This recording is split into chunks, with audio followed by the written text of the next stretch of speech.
In this episode, we're going to take a step that many beginners find harder than it sounds, which is turning a pile of facts from different places into one clear, coherent story that someone can actually use. Collection gives you volume, and rating sources gives you a sense of strength, but synthesis is where you decide what matters, what connects, and what the situation truly looks like as a whole. Without synthesis, you end up with a scrapbook of disconnected details, and the reader or listener has to do the hard thinking themselves, which defeats the purpose of threat intelligence.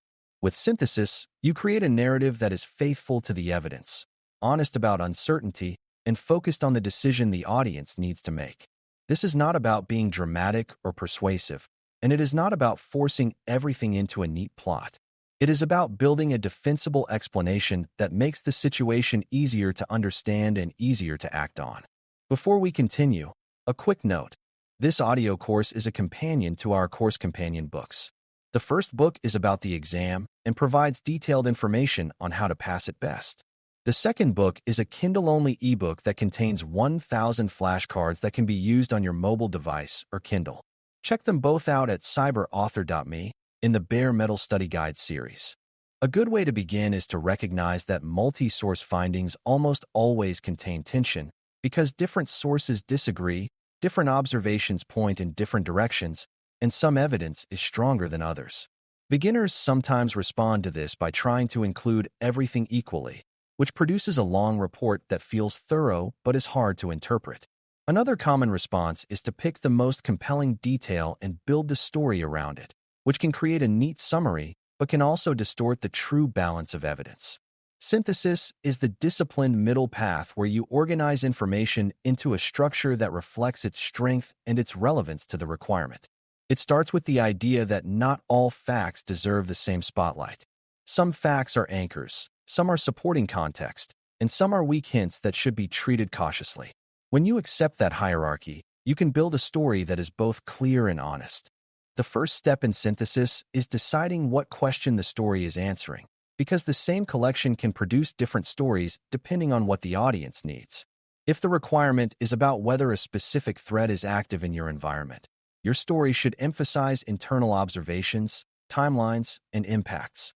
If the requirement is about how a threat is evolving in general, your story might emphasize patterns across multiple victims and broader trends from external reporting. Without this focus, synthesis becomes a generic summary that feels informative but does not drive decisions. This focus is also how you resist the temptation to include every interesting detail. Interesting does not always mean relevant, and relevance is what keeps your story sharp. A well-synthesized story makes it obvious why each included detail is there. Once you have the question fixed, the next step is to identify your anchor facts, which are the pieces of evidence you are most confident in and that the story can safely rest on. Anchor facts often come from direct internal observation or from high-quality external artifacts that can be validated. They are the details that, even if other parts change, are unlikely to be overturned. For example, an anchor might be that a specific system made outbound connections at a certain time, or that a certain behavior pattern was observed in a specific environment. Anchors are not the whole story, but they are the firm ground you stand on. Beginners sometimes anchor on a conclusion, like saying an adversary is responsible, but conclusions should come later, after you have anchored on evidence. When your anchor is evidence rather than opinion, your synthesis becomes sturdier and more defensible. After anchors, you gather supporting facts that explain, contextualize, or extend what the anchors mean. Supporting facts might include related observations, known patterns that fit the behavior, or external reporting that aligns with what you see internally. The key is that supporting facts should connect to the anchor in a meaningful way, not just sit nearby, because they are vaguely related. This is where source and evidence rating matters, because supporting facts should be weighted by quality. If a supporting detail is weak, you can still include it, but you frame it appropriately, making it clear that it is a possible clue rather than a firm conclusion. This prevents your story from becoming overconfident. In synthesis, framing is everything, because the same fact can mislead if presented with too much certainty. A mature story uses careful language to match the evidence strength. One of the hardest parts for beginners is handling contradictions across sources, because it can feel like a personal failure when the information does not align. In reality, contradictions are normal, and the job is to manage them, not to pretend they do not exist. A disciplined synthesis does not automatically pick a side. It asks why the contradiction exists. It might be that sources are describing different time windows, different environments, or different definitions of the same term. It might be that one source is repeating outdated infrastructure details, while another is describing a newer change. It might also be that one source is simply wrong or speculative. Your synthesis should acknowledge the contradiction, explain what could account for it, and indicate what evidence would resolve it. That approach builds trust because it shows you are not hiding complexity, and it also guides future collection by making the uncertainty explicit. Another core synthesis skill is linking facts into relationships, because a clear story is not a list, it is a set of connections. Connections can be temporal, like event A preceded event B, or causal, like behavior X enabled behavior Y, or thematic, like multiple observations suggest the same intent. The danger is inventing relationships that are not supported, which is where cognitive bias and narrative bias can creep in. To avoid that, you want to treat relationships as hypotheses unless the evidence clearly establishes them. For example, you might say that a certain sequence suggests a progression from reconnaissance to access, rather than claiming it proves that progression. When you phrase relationships carefully, you keep the story honest, and you leave room for revision. Synthesis is not about certainty.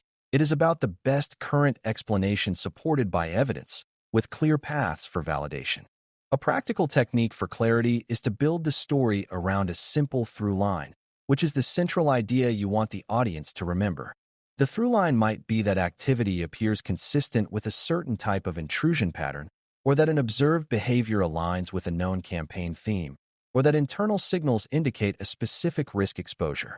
The through line is not a slogan, and it should not be dramatic. It is the organizing principle that keeps the story coherent. Everything you include should either support the through line, provide necessary context, or explain uncertainty that affects the through line.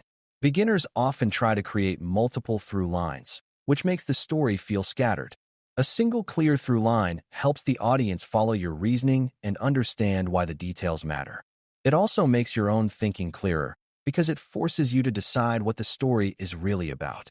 It is also important to synthesize at the right level of abstraction, because beginners often either drown in detail or float above the evidence. Too much detail creates a report that feels like raw collection, and the reader cannot see what matters. Too little detail creates a story that feels like opinion, and the reader cannot see why they should trust it. The right level depends on the audience and the requirement. But a good rule is that you should include enough concrete evidence that a skeptical reader could see the basis for your conclusions, without forcing them to wade through every artifact. This is where selecting representative evidence helps. You pick a few high-value examples that illustrate the pattern and show that your story is grounded. If additional details exist, they can be referenced internally in your own records, but the synthesized story stays focused. Another synthesis challenge is separating what is happening from what it means, because people often conflate description and interpretation. A clear story typically begins with what you observed, then moves to what it suggests, and then connects that to potential impact or decision relevance. If you jump straight to meaning without describing what happened, your story can feel unearned. If you only describe events without meaning, your story becomes a chronology without purpose. The skill is to move between these layers smoothly, keeping the evidence visible while making the implications clear. This is also where you avoid overstating, by using your evidence ratings to decide how strongly to speak. A well-synthesized story respects the difference between observation and inference, but it does not leave the audience stuck in either one. Synthesis also involves knowing when not to connect things, which is a subtle but critical discipline.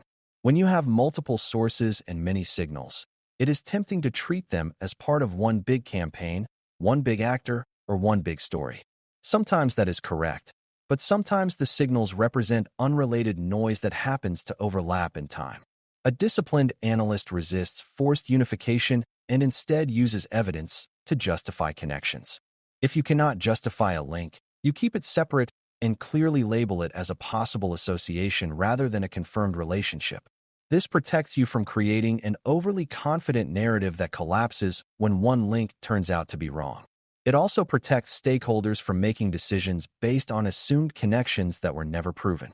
In threat intelligence, it is often better to present two plausible tracks than to fuse them into one fragile story. As you get better at synthesis, you will notice that it changes your workflow earlier in the cycle because you start collecting with synthesis in mind. You begin to look for discriminator evidence that would clarify relationships, and you prioritize sources that help you confirm or reject key hypotheses. That makes your collection more targeted and your analysis more efficient.